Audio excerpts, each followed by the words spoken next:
Hello friends, welcome back to my YouTube channel study art hub. So friends, आज discuss करने वाली वैदिक साहित्य के इम्पॉर्टेंट डिस्क्रिप्शन, अध्याय 3, लेसन फर्स्ट और लेसन सेकंड। आप अगर यहाँ से स्टार्ट कर रहे हैं तो ज़रूर देखिएगा। लेसन फर्स्ट और लेसन सेकंड को मिस नहीं कीजिएगा, आपको वीडियो प्लेलिस्ट से मिल जाएगी, प्लेलिस्ट विजिट कीजिएगा। और इवन लास्ट क्लास में देखिए MCQs डिस्कस हुआ था। MCQs लास्ट क्लास में MCQs डिस्कस हुआ था। प्रागैतिहासिक कला, प्रागैतिहासिक कला मीन्स प्री हिस्टोरिक केव के बारे में, प्री हिस्टोरिक केव और इवन पेंटिंग के बारे में। मेक श्योर आपने लाइक कर दिया होगा। चैनल पर न्यू है तो प्लीज सब्सक्राइब कर लें। स्टार्ट करती हूँ क्लासेस। वैदिक साहित्य। वैदिक साहित्य के पतन के बाद जो नवीन संस्कृति का प्रकाश में आई, जो नवीन संस्कृति मीन्स न्यू संस्कृति जो प्रकाश में आई, उसके विषय में हमें संपूर्ण जानकारी कहाँ से मिलती है? वेदों से मिलती है। नवीन संस्कृति की संपूर्ण जानकारी हमें वेदों से मिलती है। टोटल कितने वेद होते हैं? तो टोटल 4 वेद होते हैं, ऋग्वेद, यजुर्वेद, सामवेद, अथर्ववेद। सबसे प्राचीन वेद ऋग्वेद है, सबसे नवीन वेद अथर्ववेद है। ठीक है। ऋग्वेद में सर्वप्रथम कला शब्द का यूज किया गया है। नेक्स्ट लाइन देख लेते हैं। इसलिए इस काल को हम क्या कहते हैं? वैदिक काल कहते हैं। वेद शब्द विद धातु से बना है। किस धातु से बना है? विद धातु से बना है। ठीक है, अर्थात जिसके द्वारा ज्ञान प्राप्त किया जा सके। विद धातु से बना है अर्थात जिसके द्वारा ज्ञान प्राप्त किया जा सके। ऋग्वेद सर्वप्राचीन है, जो विश्व की प्रथम लिखित ग्रंथ माना गया है, माना जाता है। ऋग्वेद सबसे प्राचीन है। ऋग्वेद में 10 मंडल, 1028 सूत्र हैं। ऋग्वेद में चर्म पर अग्नि देवता का चित्रण अंकित है। ऋग्वेद में कहाँ पर चित्रण अंकित है? चर्म पर अग्नि देवता का चित्रण अंकित है। और सूत्र याद रखिएगा, 1028 सूत्र, 10 मंडल ऋग्वेद में है। द्वार देवियों की आकृतियों को यज्ञशाला के चारों चौपाटों पर चित्रित करने का उल्लेख है। किस ग्रंथ में? ऋग्वेद में द्वार देवियों को। ठीक है, नेक्स्ट आ जाता है, सेकंड नंबर पर आ जाएगा यजुर्वेद। ये दूसरे नंबर पर है यजुर्वेद। यजुर्वेद, यजुः अर्थात पूजा का ज्ञान, पूजा का यज्ञ। यजुर्वेद याज्ञिक विधान की दृष्टि से महत्वपूर्ण ग्रंथ है। यजुर्वेद में विभिन्न देवताओं को प्रसन्न करने हेतु यज्ञ संपन्न कराने की विधियां हैं। उसके साथ ही यज्ञ वेदिका निर्माण विधि तथा देवी देवताओं का प्रस्तुति को वर्णित किया गया है। नेक्स्ट आ जाता है सामवेद। ऋग्वेद यजुर्वेद हो गया, अब सामवेद थर्ड नंबर पर है। सामवेद गेय स्त्रोतों का ग्रंथ है। कौन सा ग्रंथ है? गेय स्त्रोतों का ग्रंथ है। सामवेद में वैदिक रचनाओं को गुणों से स्वरबद्ध किया गया है। सामवेद में संगीत का रूप महत्वपूर्ण है। मोस्ट इंपॉर्टेंट लाइन है, सामवेद फेमस रहा है संगीत से। And the last one is Atharvaveda. Atharvaveda में जादू टोने का विरोध, विभिन्न रोगों के लक्षण तथा उपचार, अपशकुनों को निवारण आदि पर प्रकाश डाला गया है। अथर्ववेद मीन्स वेद अथर्ववेद में इस तरह समझ लीजिए, डॉक्टरेट का यहाँ पर वह काम किया गया है। नेक्स्ट लाइन है, ब्राह्मण ग्रंथ का अत्यंत महत्वपूर्ण भाषा विज्ञान की दृष्टि से है। ब्राह्मण का सबसे अत्यंत भाषा क्या है? सबसे अत्यंत महत्वपूर्ण भाषा, तो वो विज्ञान की दृष्टि से है। प्रत्येक वेद के पृष्ठ ब्राह्मण ग्रंथ हैं जो गद्य में लिखे गए हैं। ब्राह्मण ग्रंथों का मुख्य विषय यज्ञ कर्मकांडों की व्याख्या करना, विवरण प्रस्तुत करना है।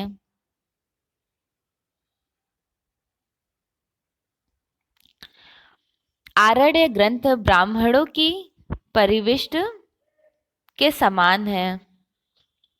आरण्य ग्रंथों में आरण्य ग्रंथों में आरण्य ग्रंथों में चिंतन, मनन व रचना आदि आरण्य अर्थात वनों में हुआ है। कहाँ हुआ है? वनों। वनों मीन्स जंगल की बात हो रही है, जंगल में हुआ है, जो वन होते हैं। नेक्स्ट लाइन है, इसी कारण इन्हें आरण्य कहा गया है। आरण्य ग्रंथों की रचना पद्य में है। कहाँ पर है? आरण्य की रचना पद्य में है। इस ग्रंथों का अध्ययन वनों में वनप्रस्थों के लिए होता था। आरण्य ग्रंथों में यज्ञों की आध्यात्मिक रूप व ऋषियों के दार्शनिक सिद्धांतों का विवेचन है।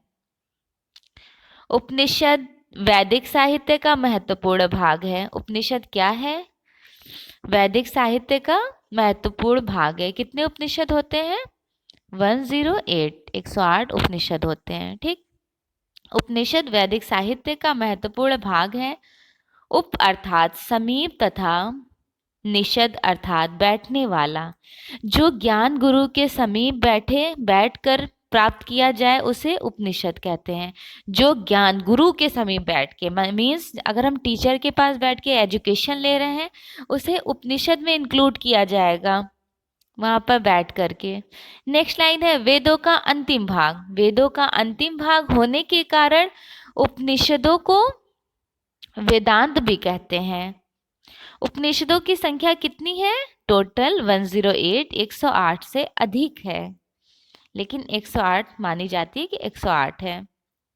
नेक्स्ट लाइन है, किंतु इनमें ईश, केन, कंठ, प्रश्न, मुंडक, मुंडुक्य, तैतरीय, एयरेय, छंदोग्य, बृहदारण्यक तथा शताश्वर प्रमुख है।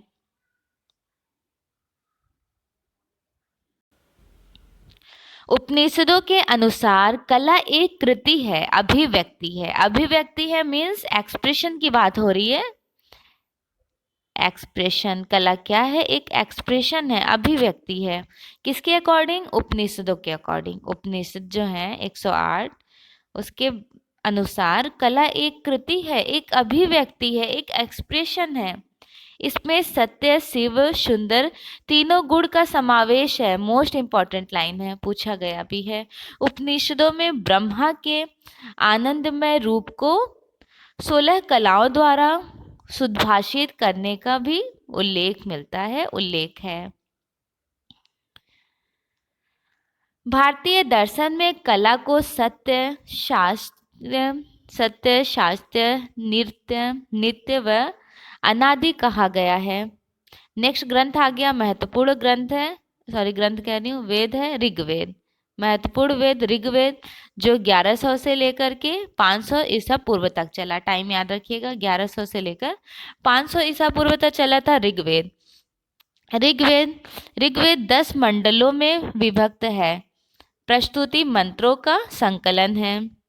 ऋग्वेद में सूत्रों की संख्या 1028 या फिर 1017 सूत्र बालखिल्य हैं। ऋग्वेद में सर्वप्रथम 2 से 7 मंडलों की रचना है। भारतीय कला दर्शन है। ऋग्वेद में सर्वप्रथम कला शब्द का प्रयोग ऋग्वेद में हुआ। महत्वपूर्ण लाइन है, सर्वप्रथम कला शब्द का प्रयोग ऋग्वेद में हुआ। और यथार्थवादी प्रयोग किस ग्रंथ में हुआ है? कला का यथार्थवादी प्रयोग हुआ है भरत मुनि के नाट्य शास्त्र में। भरत मुनि के नाट्य शास्त्र में कला शब्द का प्रथम प्रयोग हुआ है ऋग्वेद में, और यथार्थवादी प्रयोग हुआ है, यथार्थवादी प्रयोग भरत मुनि के ग्रंथ नाट्य शास्त्र में। नेक्स्ट वेद आ जाता है यजुर्वेद।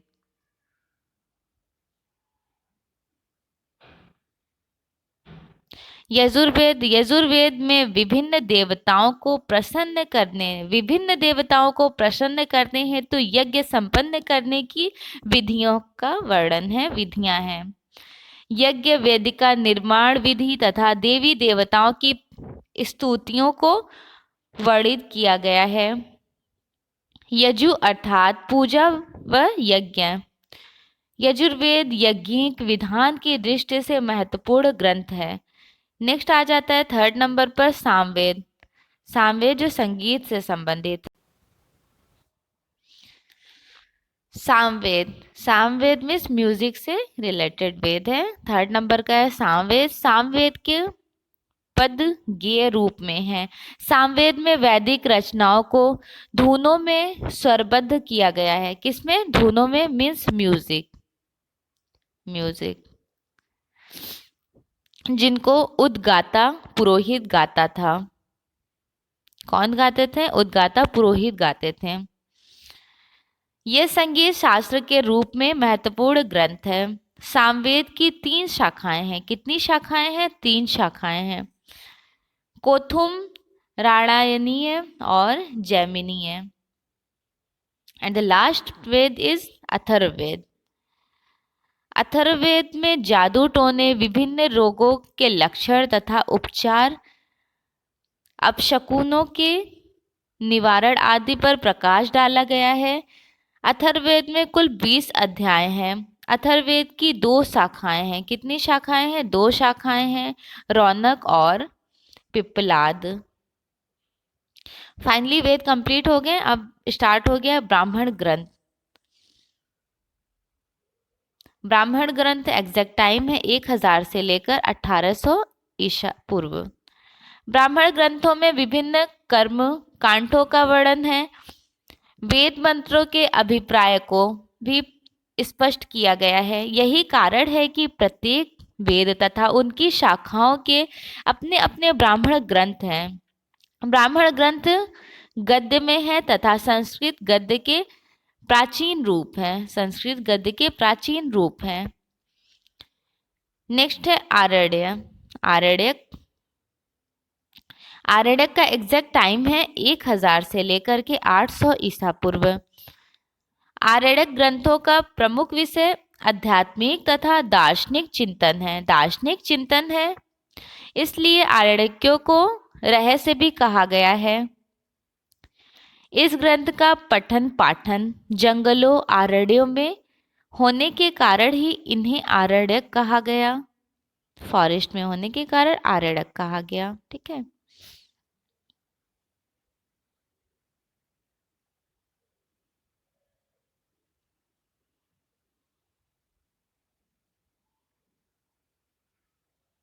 नेक्स्ट है उपनिषद। उपनिषद टोटल कितने उपनिषद होते हैं? 108, जिसका एग्जैक्ट टाइम है 800 ईसा पूर्व से लेकर 600 ईसा पूर्व तक का। उपनिषद का टाइम याद रखिएगा, 800 ईसा पूर्व से लेकर 600 ईसा पूर्व तक का। आरण्यों में जिन आध्यात्मिक, दार्शनिक तथा अलौकिक विषयों पर चिंतन की शुरुआत हुई है, उसी की चरमोक्ति उपनिषद में हुई। उपनिषद गद्य पद्य दोनों में है। गद्य पद्य दोनों में उपनिषद है। प्रश्न: काण्युक्य, केन, तैत्तिरीय, छंदोग्य, बृहदारण्यक और कौशिक की उपनिषद गद्य है। ईश, कंठ, श्रोतात्सर उपनिषद पद में है। नेक्स्ट है रामायण। देखिए 2 महाकाव्य हैं। कितने महाकाव्य हैं पहले ये बता देती हूँ। रामायण स्टार्ट करने से पहले 2 महाकाव्य हैं। कौन कौन से वो 2 महाकाव्य हैं? एक है रामायण, रामायणा, ठीक, और सेकंड है महाभारत। महाभारत, जो अभी हम रामायण के बारे में डिस्क्राइब करने वाले हैं, फिर महाभारत देख लेते हैं। 2 महाकाव्य में पहला महाकाव्य है रामायण, जिसका एग्जैक्ट टाइम है रामायण का 600 ईसा पूर्व से लेकर 500 ईसा पूर्व का। टाइम याद रखिएगा, टाइम पूछ लेता है एग्जाम में। टाइम बिल्कुल अच्छे से रिमाइंड रखिएगा कि रामायण का एग्जैक्ट टाइम है 600 टू 500 BC। रामायण हमारा आदि काव्य है। कैसा काव्य है? आदि काव्य है। रामायण की रचना महर्षि वाल्मीकि ने की। मोस्ट इंपॉर्टेंट लाइन, काफी बार एग्जाम में पूछी गई हैं, मे बी नेक्स्ट एग्जाम में पूछ लिया जाए, ठीक है, याद रखिएगा। रामायण की रचना महर्षि वाल्मीकि ने की थी। ऑफ कोर्स सभी को पता है कि महर्षि वाल्मीकि ने रामायण की रचना की। ये भी पता है कि सबसे बड़े दो महाकाव्यों में से एक रामायण है और दूसरा महाभारत है। रामायण आदि काव्य भी है।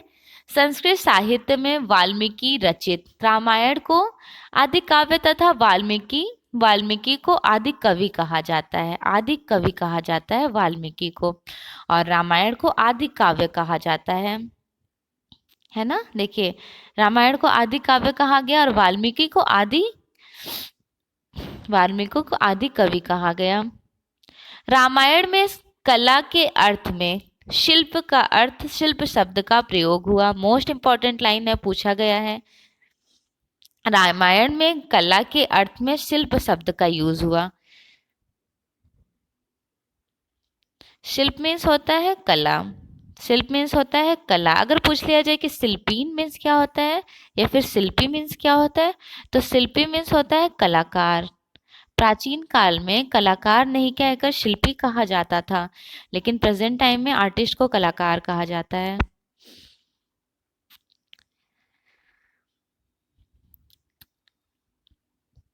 कला शब्द के अंतर्गत गीत, नृत्य, वाद्य, चित्रकर्म आदि सभी ललित कलाओं का अंतर्भाव किया गया है। रामायण में 24,000 श्लोक हैं। कितने श्लोक हैं? 24,000 श्लोक हैं रामायण में।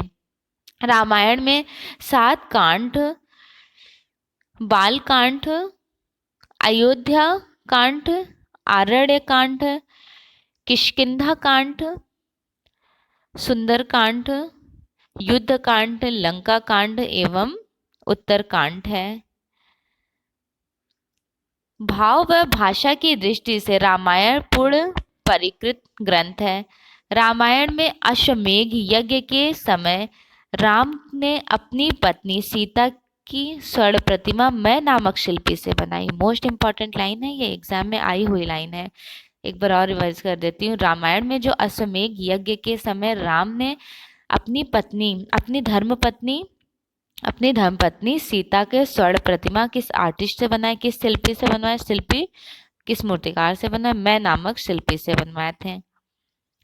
छंदों का विलक्षण प्रयोग, अलंकारों का अलौकिक विन्यास तथा काव्य रसों का अद्भुत प्रयोग कहाँ पर दिखाई देता है आपको? रामायण की अनुपम विशेषताएं रही हैं। रामायण में सौंदर्य चेतना, चरित्र चेतना भी अत्यंत प्रभावशाली है। रामायण में रावण के समय में अनेक प्रकार के चित्रशालाएं बनाई गई थीं। नेक्स्ट है महाभारत। महाभारत के रचयिता वेद व्यास हैं। एग्जैक्ट टाइम रहा है महाभारत का 600 लेकर 500 ईसा पूर्व। रामायण और महाभारत का सेम टाइम यहाँ पर दिया हुआ है। महाभारत जो 2 महाकाव्यों में से ये सेकंड महाकाव्य है महाभारत। पहला तो रामायण था जिसके बारे में अच्छे से डिस्क्राइब हो चुका है। अब महाभारत के बारे में देख लेते हैं। महाभारत की रचना कृष्ण द्वैपायन मीन्स वेद व्यास ने की। किसने की? वेद व्यास ने। मोस्ट इंपॉर्टेंट लाइन है, एग्जाम में पूछी गई लाइन है कि महाभारत के रचयिता कौन है? वेद व्यास है। ऑफ कोर्स आप लोगों को पता होगा, फिर भी एक बार यहाँ पे रिवाइज करना जरूरी है। वेद व्यास पराशर और सत्यवती के पुत्र थे। किसके पुत्र थे? सत्यवती। वेद व्यास पराशर और सत्यवती के पुत्र थे। महाभारत 3 बार संकलित किया गया है और वर्तमान स्वरूप में यह 18 भागों में विभक्त है। कितने भागों में विभक्त है? 18 भागों में विभक्त है, जिन्हें पर्व कहा जाता है। पर्व 18 पर्व आदि पर्व, सभा पर्व, वन पर्व, विराट पर्व, उद्योग पर्व, भीष्म पर्व, द्रोण पर्व, अश्वमेधिक पर्व, महाप्रस्थानिक पर्व, सैप्तिक पर्व, स्त्री पर्व और शांति पर्व, अनुशासन पर्व, मौसल पर्व, कर्ण पर्व, शल्य पर्व, स्वर्ग स्वर्गारोहण पर्व और आश्वम्बाशिक पर्व। महाभारत के 18 पर्वों में से गीता का संबंध भीष्म पर्व से है। भीष्म पर्व से गीता का संबंध है। महाभारत के सभा पर्व में महाराज युधिष्ठिर की सभा का वर्णन है। सभा पर्व में क्या है? महाराज युधिष्ठिर का सभा का वर्णन किया गया है। इस अनोखी सभा भवन का निर्माण मैसूर नामक शिल्पी ने किया। मोस्ट इंपॉर्टेंट लाइन है, किसने किया? देखिए वहां पे शिल्पी कौन थे? रामायण में मैं थे, और यहाँ पर कौन है? मैसूर है। दोनों में डिफरेंस समझिएगा। यहाँ पे सूर लग गया है, मैसूर किस में है? मैसूर है महाभारत में उषा और अनिरुद्ध की एक सुंदर प्रेम कथा के प्रसंग से चित्रकला का उल्लेख आया है। और किसने किया था? उषा और अनिरुद्ध की जो पेंटिंग बनाई गई है, किसने बनाया? चित्रलेखा ने। चित्र से याद रखिएगा, चित्रलेखा। चित्र किसने बनाया? चित्रलेखा ने बनाया।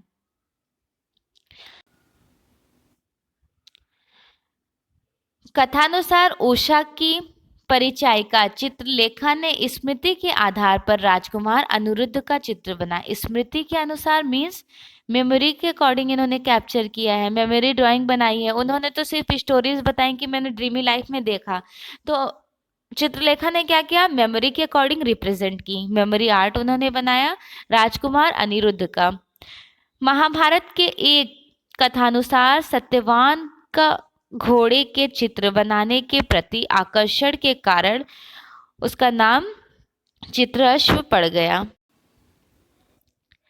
महाभारत में शिल्प कला व सौंदर्य की प्रधानता न होकर कर्म व संघर्ष की प्रधानता है। महाभारत में रूप भेदों पर प्रकाश डालने हेतु 184वें अध्याय में 19 प्रकार के रूप भेद बताए गए। और रूपा भेदा होता क्या है?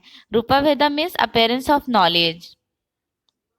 फॉर एग्जाम्पल, हमें कोई पेंटिंग क्रिएट करनी है तो रूप भेद के अकॉर्डिंग ही तो क्रिएट करेंगे। रूप भेद देखेंगे, क्या उनका रूप है, क्या रूप कैसे पहचानेंगे? डिफरेंट डिफरेंट कलर्स होते हैं सबके स्किन में, डिफरेंट डिफरेंट फेस, किसी का नोज पॉइंटेड होता है, किसी का नोज इलोंगेटेड होता है, डिफरेंट डिफरेंट नोजेस होते हैं, आईज होती हैं, फेस एक्सप्रेशन होता है, इवन फेस भी डिफरेंट होता है। किसी का बिल्कुल सर्कल हो जाएगा तो किसी का राउंड हो जाएगा, किसी का ओवल हो जाएगा, ऐसे ऐसे फेस होते हैं। ठीक, उससे ही बोलते हैं रूप भेद। हम रूप कैसे पहचानेंगे? जैसे मेरी मम्मी का चेहरा अलग होता है, जैसे आपकी मम्मी का फेस डिफरेंट है, पापा का फेस डिफरेंट है, मदर एंड फादर के फेस में कितने डिफरेंसेस है, अगर ब्रदर और सिस्टर है उनके फेस में कितने डिफरेंसेस है, तो वो हम कैसे पहचाने? अपने रूप भेद के अकॉर्डिंग पहचानेंगे, है ना? रूप भेद से ही पहचानेंगे। सबका रूप भेद अलग अलग होता है। तो रूप भेद पर कितने प्रकार का प्रकाश डाला है? 19 प्रकार का प्रकाश डाला गया है महाभारत ग्रंथ में। और 16 प्रकार के रूप भेद आपको मिलेंगे। अवनींद्रनाथ टैगोर ने 16 प्रकार के रूप भेद बताए हैं। दोनों लाइन इंपॉर्टेंट है, पूछी गई है, इसलिए मुझे डिस्क्राइब करना बहुत ज़रूरी लगा। अवनींद्रनाथ टैगोर का भी रूप भेद याद रखिएगा। 16 प्रकार का उन्होंने अपने ग्रंथ में वर्णन किया है। और महाभारत ग्रंथ में 184वें मीन्स 184वें अध्याय में 19 प्रकार के रूप भेद बताए गए हैं। महाभारत में चित्र, वस्तु एवं स्थान, कला का वर्णन किया गया है, कला का वर्णन किया जाता है।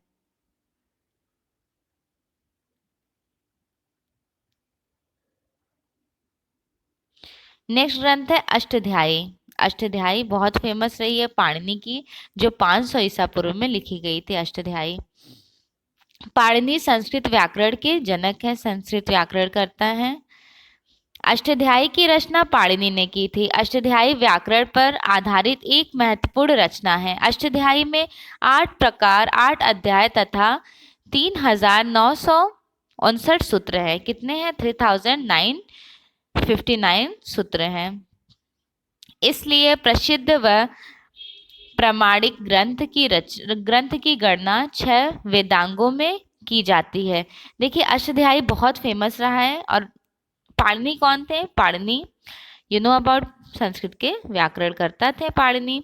इन्होंने अपने ग्रंथ में ललित कला और उपयोगी कला 2 पार्ट्स में डिवाइड किए थे। उपयोगी कला,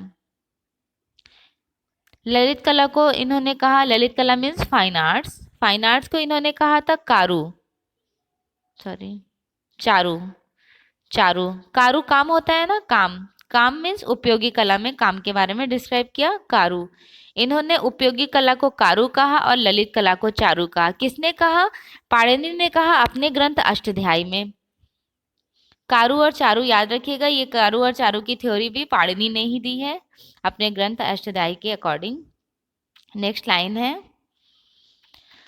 अष्टाध्यायी में शिल्पी को दो भागों में विभाजित किया गया है। शिल्पी मीन्स डिस्क्राइब हुआ, शिल्प मीन्स कला, शिल्प कला, और शिल्पी हो जाता तो कलाकार। शिल्प को कितने भागों में डिवाइड किए? दो भागों में। पहला है चारू, दूसरा है कारू। चारू का वर्णन मिलेगा ललित कला में, कारू का उद्योग कला में। अब देखिए हम सिंपल तरीके से आपको समझा दें, ललित कला कितनी होती है? 5 होती हैं, 5 होती हैं, painting, sculpture, architecture, print, pottery और म्यूजिक। पोट्री और म्यूजिक मीन्स चित्रकला, मूर्तिकला, स्थापत्य कला, काव्य और संगीत। 5 होते हैं ललित कला। ललित कला को कारू चारू कहे हैं पाणिनि ने। नेक्स्ट है उद्योगी कला। अब उद्योगी कला क्या होता है? Useful art. यूजफुल आर्ट किसे कहते हैं? फॉर एग्जाम्पल आपने देखा है ज्वेलरी आप पहनते होंगे, लाइक ड्रेसेस पहनते होंगे, और घर में जितने मटेरियल्स होते हैं, जैसे वॉच हो गया जो हैंग हुआ होता है, कारपेट हो गया जो ज़मीन में बिछता है, ये सारी चीज़ें क्या हैं? ये यूज़फुल आर्ट है, हमारी ज़रूरत, भौतिक फिजिकल एटमॉस्फेयर को कैप्चर करने वाली चीज़ें हैं। मीन्स भौतिक ज़रूरत को पूरी करने वाली जो चीज़ें होती हैं जो हम अपने डेली लाइफ में यूज़ करते हैं। सपोज हमने वॉच यूज़ किया हैंड में, तो वॉच कोई पेंटिंग नहीं है, ये एक यूज़फुल आर्ट है, वो इंक्लूडेड हो जाएगा उद्योगी कला में। तो इन्होंने उद्योगी कला को कारू नाम दिया। तो आप सिंपल तरीके से कारू माइंड में सेट करिए। कारू मीन्स क्या होता है? काम करना, कारू काम। तो काम वाली चीज़ें जितनी होती हैं जिसको हम यूज़ करते हैं उसको आप सीधे डायरेक्टली रख दीजिए यूजफुल आर्ट में। यहाँ पे देखिए आपको ललित कला और उपयोगी कला भी क्लियर हो गया, और ये भी पता चल गया किस ग्रंथ में कारू और चारू को डिस्क्राइब किया गया है और क्या होते हैं कारू और चारू। ओके, चलिए नेक्स्ट लाइन देख लेते हैं।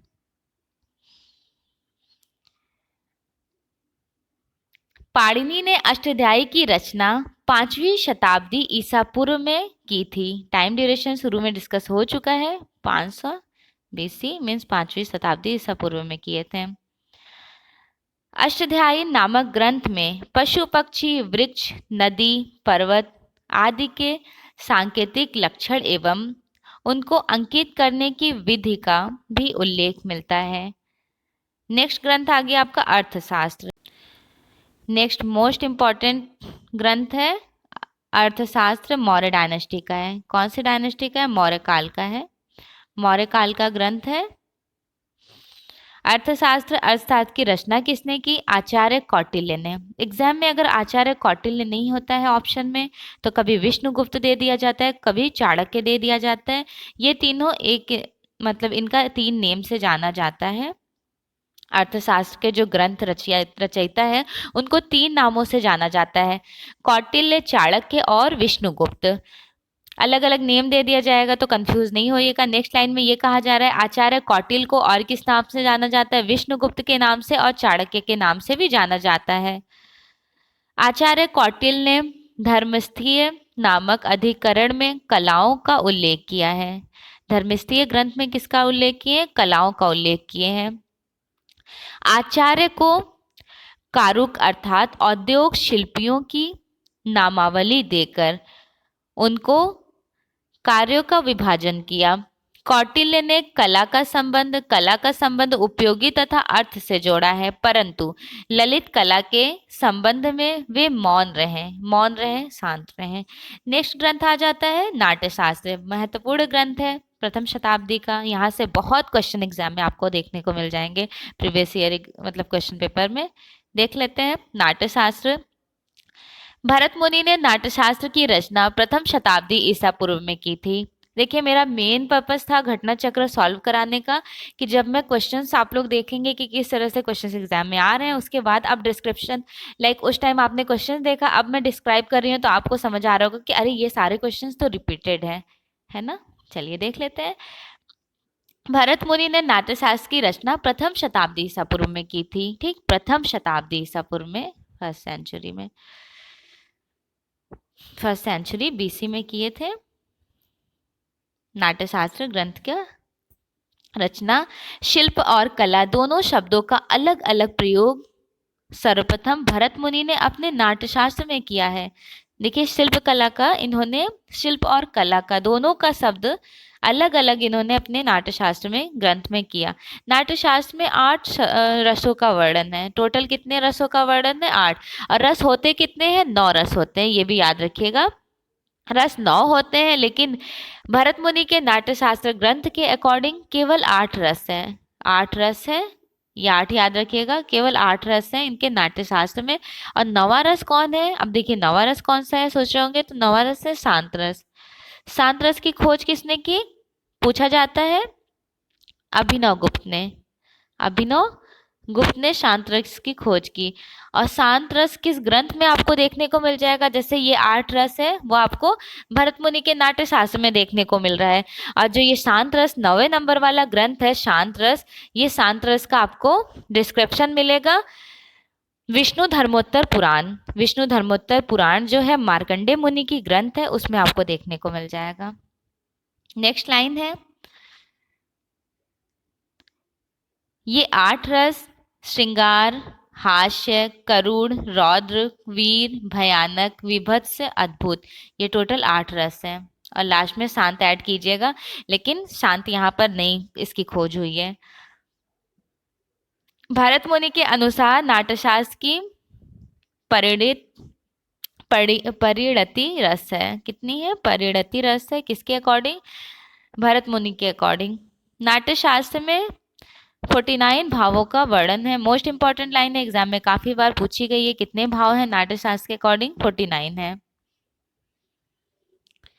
नाट्यशास्त्र में 8 स्थायी भाव हैं। स्थायी भाव कितने हैं? 8 हैं। देखिए, 49 भाव हैं एक्सप्रेशन, लेकिन स्थायी भाव 8 है। ऑफ कोर्स 8 ही होंगे, क्योंकि श्रृंगार का रति होता है, हास्य का हास होता है, अभी उसके बारे में भी देखेंगे। देखिए, 33 संचारी भाव है, 8 सात्विक भाव है। संचारी भाव पूछा गया है, 33 है। देखिए, विभाव कितने हैं? विभाव, फिर है अनुभाव, अनुभाव, और थर्ड नंबर पर आकर रुक जा रहा है संचारी भाव। विभाव 2 हैं, अनुभाव 3 है, और संचारी भाव 33 है, याद रखिएगा। और भाव 39 है, और स्थायी भाव 8 है। क्यों स्थायी भाव 8 है? क्योंकि रस 8 है, तो ऑफकोर्स स्थायी भाव भी 8 हो जाएंगे।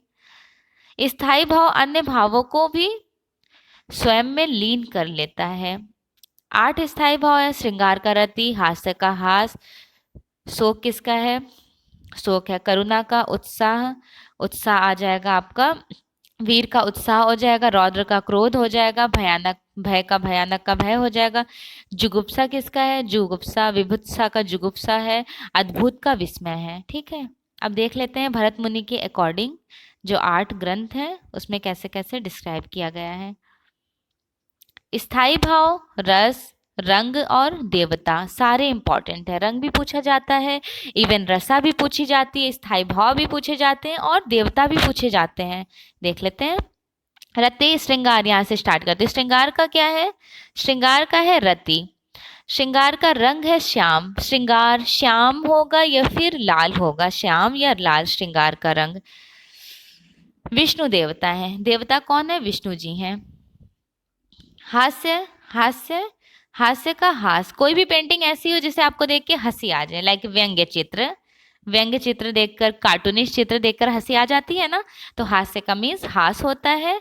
और उसका कलर होता है हास्य का श्वेत, मीन्स सफेद, सफेद कलर होता है। ठीक। और प्रथम देवता को माना गया है। शोक, करुणा का, करुणा का हो जाएगा आपका शोक। करुणा मीन्स शोक। कोई भी पेंटिंग करुणा भरी, दर्द भरी देखते हैं तो शोक नहीं, दुखी हो जाता है मन, तो वही शोक कहा जा रहा है। उसका रंग कैसा है? तो उसका कपोत रंग है, कपोत रंग है। और उसके देवता भय हैं। वीर, वीर जब हम जीत के जंग से आते हैं तो क्या होता है? उत्साह होता है, बहुत हैप्पीनेस फील होता है। वीर मीन्स उत्साह, उत्साह, गौरव, प्राउड फील होता है ना, प्राउड फील होगा। जब वीर उत्साह मिलेगा तो प्राउड फील होगा। तो उसके देवता कौन है? महेंद्र जी हैं, महेंद्र देवता। नेक्स्ट है रौद्र। रौद्र क्रोध, जब हम गुस्से में होता है तो हमारा फेस एक्सप्रेशन कैसा होता है, बिल्कुल रेडिश हो जाता है, लाल रंग का। और क्रोध, एकदम गुस्सा, चेहरे में गुस्सा रहता है। और जब गुस्से में रहेंगे तो कभी नोटिस कीजिएगा आपका चेहरा बिल्कुल लाल रंग का हो जाएगा, सुर्ख लाल, रेड कलर, रक्त जैसा।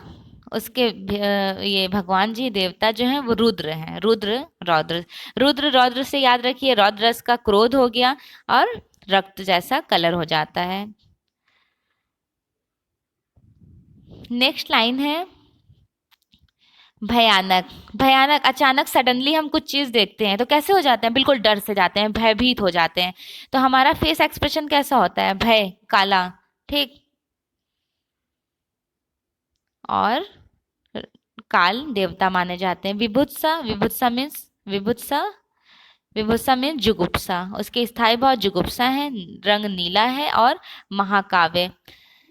देखिए ये जो अद्भुत रस है, अद्भुत रस, अद्भुत का हो गया विस्मय, स्थायी भाव, रंग पीला है। अद्भुत का रंग याद रखिएगा, हमेशा रंग पूछ लिया जाता है, पीला रंग है, देवता ब्राह्मण। सो फाइनली नाट्यशास्त्र कंप्लीट हो गया। अब देख लेते हैं ग्रंथ मेघदूत के बारे में। कालिदास की है ना मेघदूत। मेघदूत प्रथम शताब्दी ईसा पूर्व की है। इसमें खास बात ये है कि विरहणी यक्षी थी, यक्षिणी, वो अपने हस्बैंड की पेंटिंग बनाती हैं यक्ष की। देख लेते हैं इसका डिस्क्रिप्शन। मेघदूत कालिदास का दूसरा खंड काव्य है। मेघदूत दो भागों में विभक्त है, पूर्व मेघ और उत्तर मेघ। मेघदूत में विरहणी यक्षिणी द्वारा अंकित उनके प्रवासी पति यक्ष का चित्र बनाने की चर्चा हुई है। मेघदूत वियोग श्रृंगार की अत्युत्कृष्ट रचना है, जिसमें कालिदास की परिपक्व बुद्धि एवं उच्चतम काव्य प्रतिमा का निर्देशन हुआ है। नेक्स्ट है रघुवंश पुराण। महत्वपूर्ण ग्रंथ है रघुवंश पुराण, प्रथम शताब्दी का है ये वाला भी ग्रंथ। रघुवंश कालिदास का सर्वश्रेष्ठ महाकाव्य है। कालिदास का सर्वश्रेष्ठ महाकाव्य है, जिसमें 19 सर्ग हैं। कितने सर्ग हैं, 19 सर्ग हैं। रघुवंश में राजा दिलीप से लेकर अग्निवर्ण तक 40 इक्ष्वाकुवंशी राजाओं का चरित्र चित्रण किया गया है। 10वें से 15वें सर्ग तक राम के चरित्र का वर्णन अत्यंत विस्तार पूर्वक किया गया है। कालिदास के रघुवंश महाकाव्य में ललित कला शब्द का भी उल्लेख हुआ है। रघुवंश के 16वें सर्ग में विभवस्त अयोध्या नगरी का वर्णन करते हुए लिखा है कि वहाँ के प्रसादों की भित्तियों पर नाना भांति के पदवनों में मध्य क्रीड़ा करते हाथियों को चित्रित किया गया है। किसे चित्रित किया गया है, क्रीड़ा करते मीन्स खेलते हुए हाथियों को चित्रित किया गया है। ये चित्र इतने सजीव थे कि सिंहों ने असली हाथी समझकर इन्हें मार दिया था। इन पर नाखूनों से उनका वक्ष स्थल विदीर्ण कर दिया। बहुत ज्यादा हाइपर रियलिस्टिक बनाई गई थी, यही इसकी खास विशेषता है, मोस्ट इंपॉर्टेंट लाइन है। रघुवंश नामक महाकाव्य में श्रेष्ठ काव्य की सभी विशेषताओं के साथ रसों का पूर्ण परिपक्व मिलता है। रसों मतलब काव्य के साथ यहाँ पे रसों का भी इंक्लूडेड होता है पेंटिंग्स में। नेक्स्ट है कादम्बरी। कादम्बरी बहुत फेमस रही है, बाणभट्ट की, 700 ईसा पूर्व की। ये पूछ लेता है कि कादम्बरी किसका है, बाणभट्ट का है। डिस्क्राइब देख लेते हैं इसका। कादम्बरी संस्कृत गद्य साहित्य की सबसे सर्वोत्कृष्ट रचना है। इसके रचनाकार बाणभट्ट हैं। बाणभट्ट कृति कादम्बरी के 2 भाग हैं। कितने भाग हैं, 2 भाग हैं। एक है पूर्वर्धा, दूसरा है उत्तरवर्धा।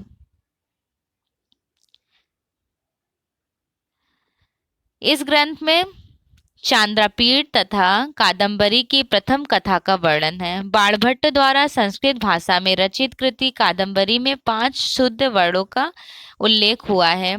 5 शुद्ध वर्ण हैं, नील, पीत, लोहित, धवल, शुक्ल और हरित कृष्ण। कादम्बरी के वर्णों के साथ ही वर्ण चित्रों, भाव चित्रों और रेखा चित्रों की प्रशंसा भी की गई है। राजप्रसादों तथा राजभवनों में सुरक्षित चित्रशालाओं का वर्णन कादम्बरी से मिलता है।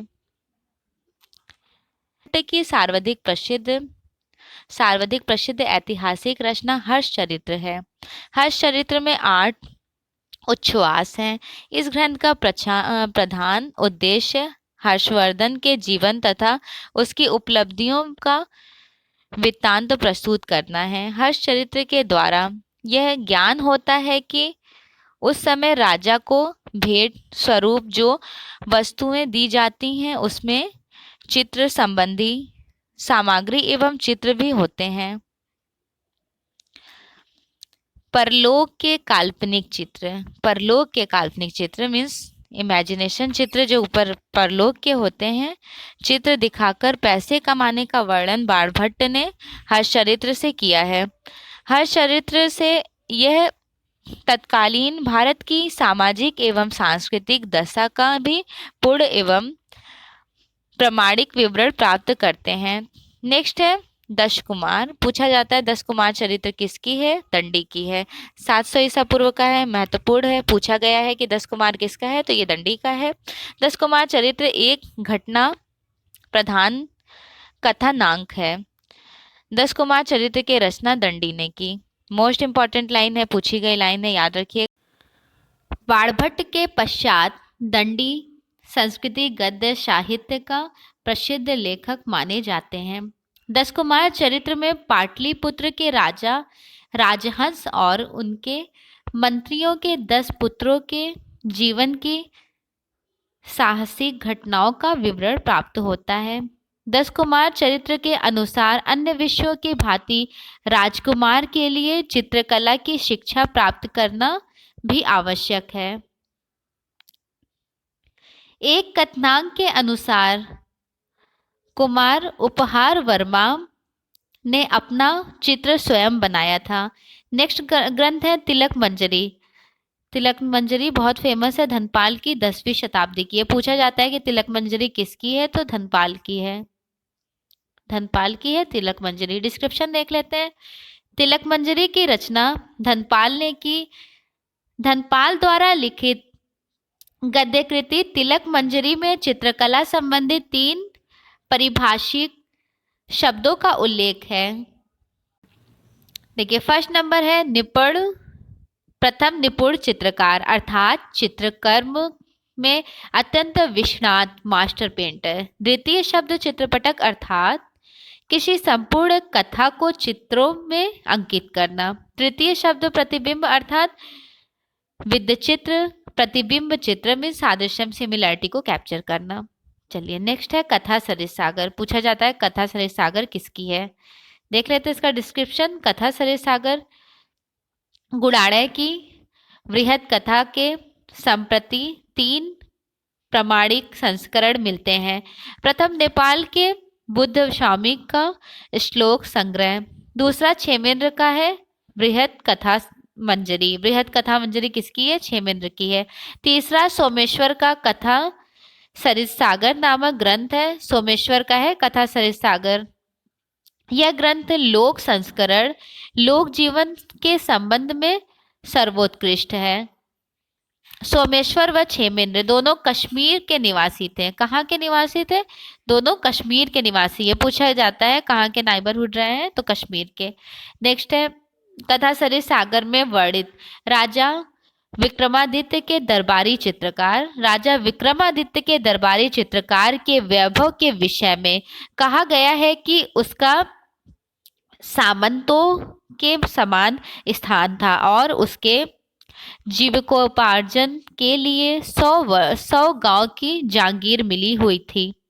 एक कथानुसार राजा नरवाहन दत्त चित्रकला प्रतियोगिता आयोजित कर बड़े बड़े प्रतिस्पर्धी चित्रकारों को पराजित करते थे। ठीक है, नेक्स्ट लाइन में है कथा सरिस सागर में नरवाहन नामक राजकुमार की मूर्ति चित्र के संगीत कला का विशेषज्ञ बताया गया है।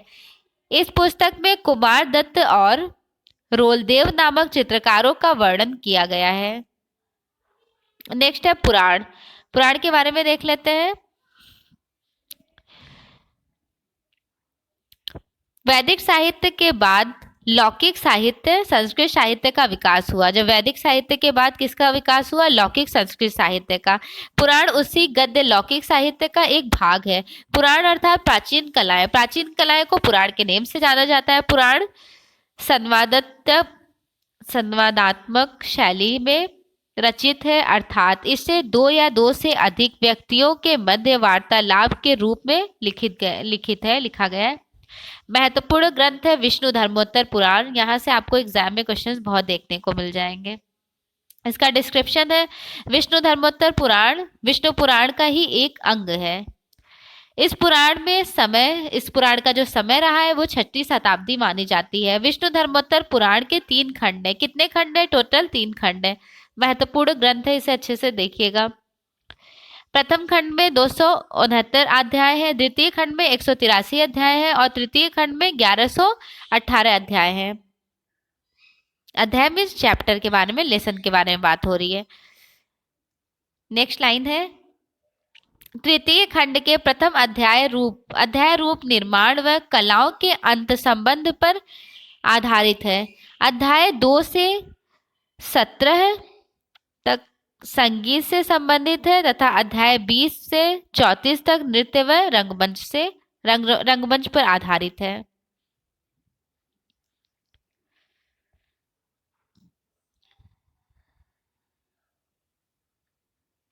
नेक्स्ट लाइन है, विष्णु धर्मोत्तर पुराण के तीसरे खंड के 35वें अध्याय से लेकर 43वें अध्याय तक का चित्र सूत्र नामक एक प्रकरण है। देखिए महत्वपूर्ण रहा है ये ग्रंथ विष्णु धर्मोत्तर पुराण। विष्णु धर्मोत्तर पुराण के चित्रसूत्र में चित्रकला को कलाओं में सर्वोच्च स्थान दिया गया है। पूछा जाएगा कौन से ग्रंथ में चित्रकला को सर्वोच्च स्थान दिया गया है? विष्णु धर्मोत्तर पुराण में। पूछा हुआ क्वेश्चन है, विष्णु धर्मोत्तर पुराण के चित्रसूत्र में कला को सबसे सर्वोच्च स्थान दिया गया है। और टोटल चित्रकला में जो चित्रसूत्र है उसमें 9 अध्याय हैं। कितने अध्याय हैं? 9 अध्याय हैं, जो 35 से लेकर 43 अध्ययन तक है। विष्णु धर्मोत्तर पुराण का चित्रसूत्र भारतीय चित्रकला की गौड़ परंपरा को दर्शित करने वाला एकमात्र ग्रंथ है। चित्रसूत्र का सर्वप्रथम अनुवाद स्टेला क्रैमरिच ने किया, लेकिन इंग्लिश ट्रांसलेशन आनंद कुमार स्वामी ने किया है। इसका तीसरा अनुवाद प्रिय बाला शाह ने किया। तीसरा अनुवाद किसने किया? बाला शाह ने। मोस्ट इंपॉर्टेंट है, भारतीय अनुवाद बाला शाह ने किया।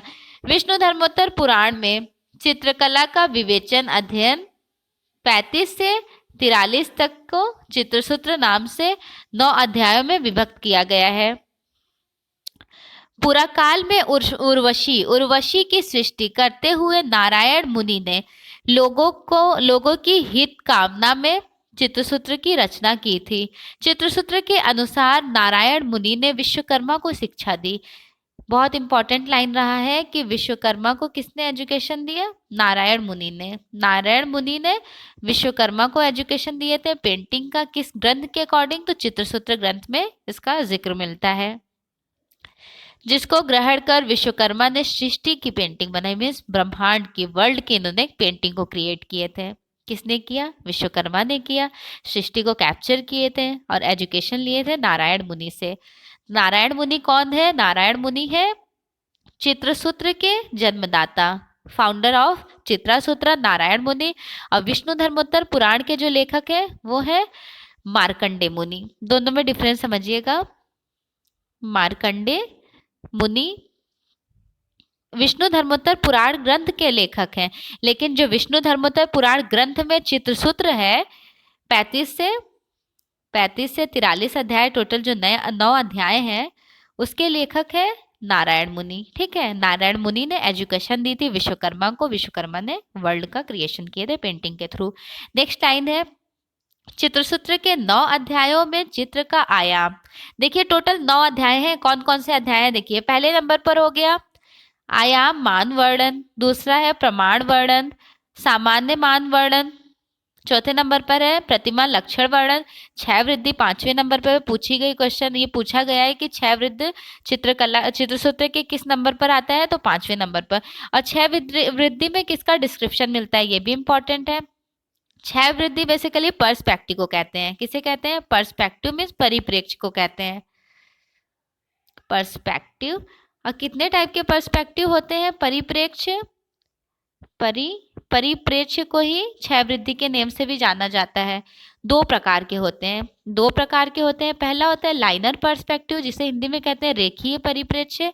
लाइनर पर्सपेक्टिव को पहचानने का सबसे अच्छा तरीका है like railway crossing line, market scenes, इन सारी चीजों को जो हम पेंसिल के थ्रू बनाते हैं वो लाइनर पर्सपेक्टिव हो जाता है।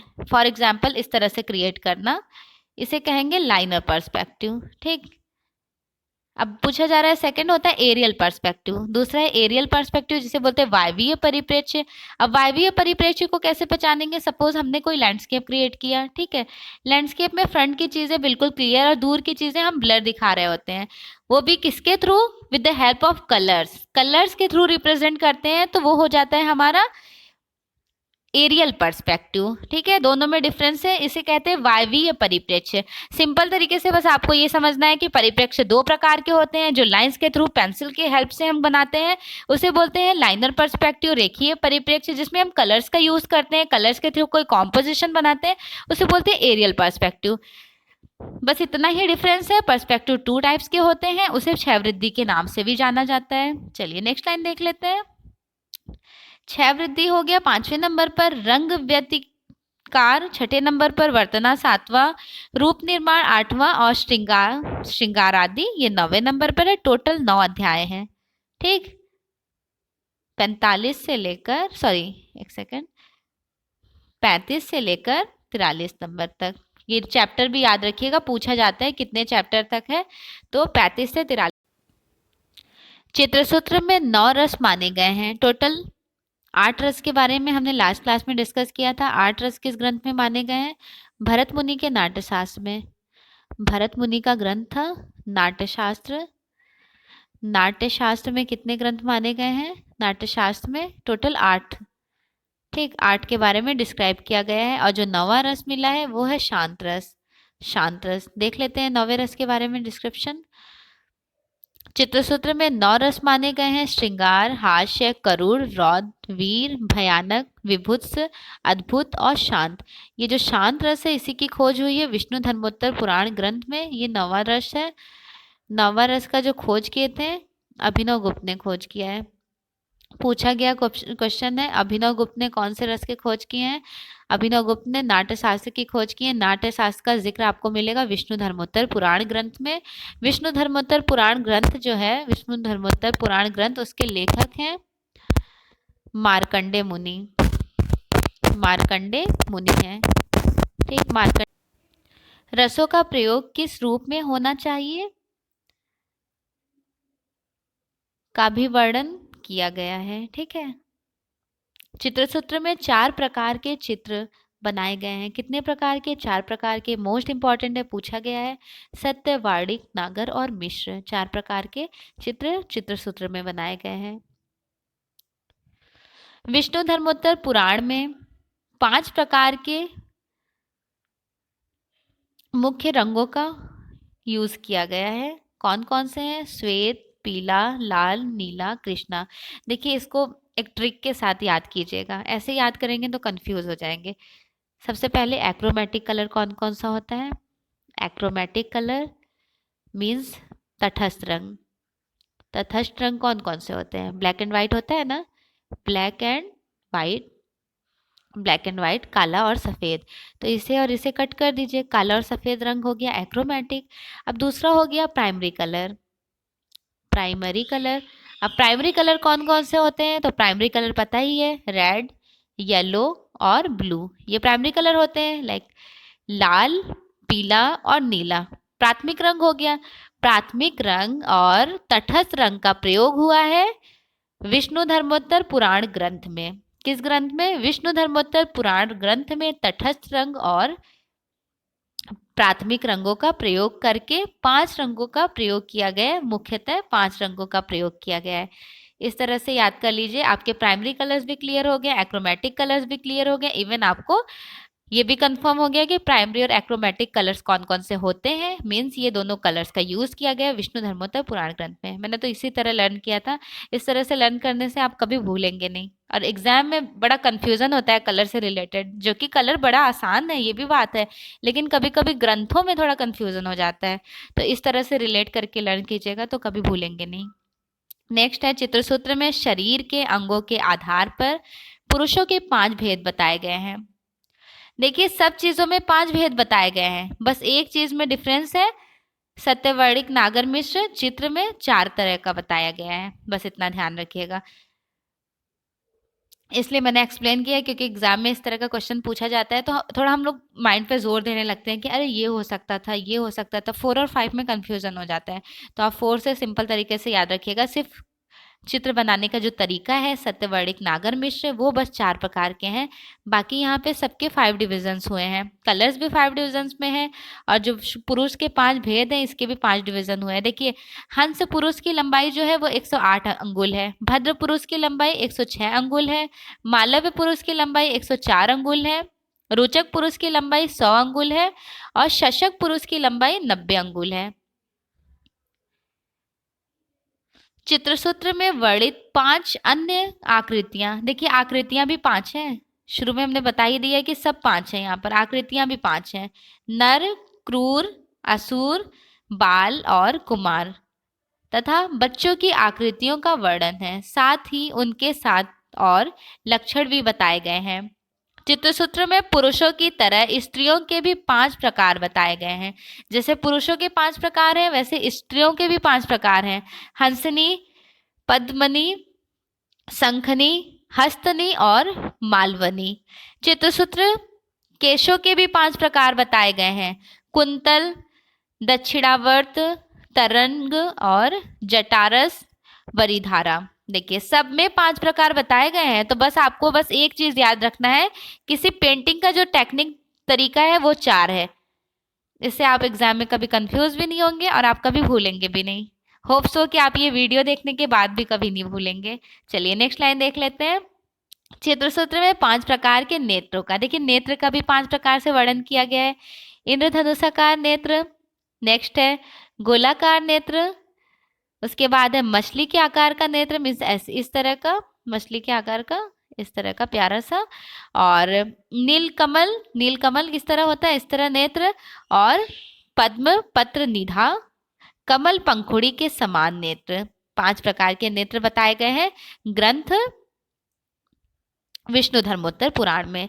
चित्रसूत्र में 5 प्रकार के रंगों का वर्णन किया गया है। लाल, नीला, पीला, काला और सफेद। तो कौन कौन से कलर्स हुए? ब्लैक एंड व्हाइट, ये कौन सा था आपका? ये था आपका एक्रोमेटिक कलर।